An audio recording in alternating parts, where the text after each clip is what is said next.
নমস্কার, আমি অস্মিতা আপনাদেরকে স্বাগত জানাচ্ছি দ্য সোশ্যাল বাংলা পর্দায়। আগরতলা রেল স্টেশন থেকে এক বাংলাদেশি নাগরিক ও এক মাদক পাচারকারীকে আটক করল জিআরপি, আরপিএফ এবং গোয়েন্দা বিভাগ। গোপন তথ্যের ভিত্তিতে পরিচালিত এই অভিযানে উঠে এলো এক চাঞ্চল্যকর তথ্য। প্রথম ঘটনায় ধরা পড়েছে একজন বাংলাদেশি নাগরিক, যার নাম আব্দুল খালেক ওরফে হাসিম মিয়া, বয়স 28 বছর। তার বাড়ি বাংলাদেশ নেত্রকোনা জেলায়। গোয়েন্দা সূত্রের খবর, তিনি অবৈধ উপায়ে ভারতীয় সীমান্ত অতিক্রম করে আগরতলা রেল স্টেশনে পৌঁছান এবং সেখান থেকে কলকাতায় যাওয়ার পরিকল্পনা করেছিলেন। তবে আগেই খবর পেয়ে তৎপর হয় আগরতলা জিআরপি, আরপিএফ ও গোয়েন্দা বিভাগ। সেখান থেকেই তাকে আটক করা হয়। অন্যদিকে একই রাতে আরেক অভিযানে ধরা পড়ে ড্রাগ পাচারকারী দীপঙ্কর, বয়স 22, যিনি উত্তরপ্রদেশের আলিয়া জেলার বাসিন্দা।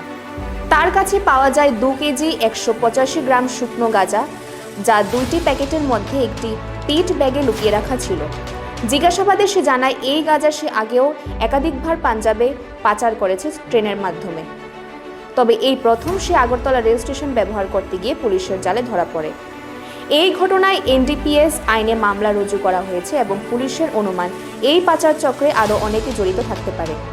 দীপঙ্কর জানায়, এই গাঁজার বাজার মূল্য প্রায় 50,000 টাকা।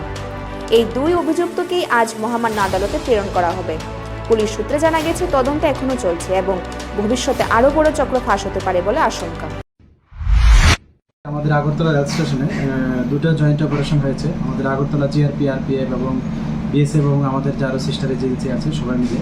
তো প্রথম দিকে আমরা একজন বাংলাদেশি নাগরিককে গ্রেপ্তার করেছি, যিনি ভারতের বর্ডার ক্রস করে আমাদের আগরতলা রেল স্টেশনে এসেছিল এবং রেল স্টেশন হয়ে উনি কলকাতা যাওয়ার উদ্দেশ্য এরকম যে জিজ্ঞাসাবাদে উনি বলেছেন। তো আর গতকালকে আরেকটা আমাদের আগরতলা রেল স্টেশনে জয়েন্ট অপারেশন হয়েছে, যেখানে একজন ড্রাগ পেডেলারকে গ্রেপ্তার করা হয়েছে, যদিও ওনার বাড়ি উত্তরপ্রদেশ আরোহা জেলায়। তো আমরা ওনার কাছ থেকে মোট 2.185 কেজি গাঞ্জা আমরা সিজ করেছি, সঙ্গে কিছু ডকুমেন্ট এবং ওনার অ্যান্ড্রয়েড মোবাইলও। তো আমরা গতকালকেই ওনাদের এগেনস্টে একটা আগরতলা জিআরপি থানাতে মামলা নেওয়া হয়েছে এবং আমরা দেখছি যে তাদেরকে মানে কে সাহায্য করেছে বা এই গাঁজাগুলি কোথা থেকে মানে আনলো, সোর্স অফ। তো যারা এটার সঙ্গে যুক্ত থাকবে আমরা অবশ্যই তাদের আইনের আওতায় আনবো। আর প্রাথমিক জিজ্ঞাসাবাদে উনি বলছেন যে এই গাঁজাগুলি উনি পাঞ্জাবে নিয়ে যাবেন এবং যেখানে এগুলার খুব ভালো মূল্য আছে, প্রায় কেজি প্রতি মানে 25-30 হাজার টাকা করে এখানে বিক্রি হয়, উনি প্রাথমিক জিজ্ঞাসাবাদে বলছে। তো যাই হোক, আমরা এটা দেখছি যে এটার সঙ্গে আরও কে বা কারা যুক্ত আছে, আমরা অবশ্যই তাদের আইনের আওতায় আনবো। এখনকার মতো এই পর্যন্তই। পরবর্তী আপডেটের জন্য চোখ রাখুন দ্য সোশ্যাল বাংলার পর্দায়। নমস্কার, আমি doctor Sukanya, Nova IVF Guwahati doctor.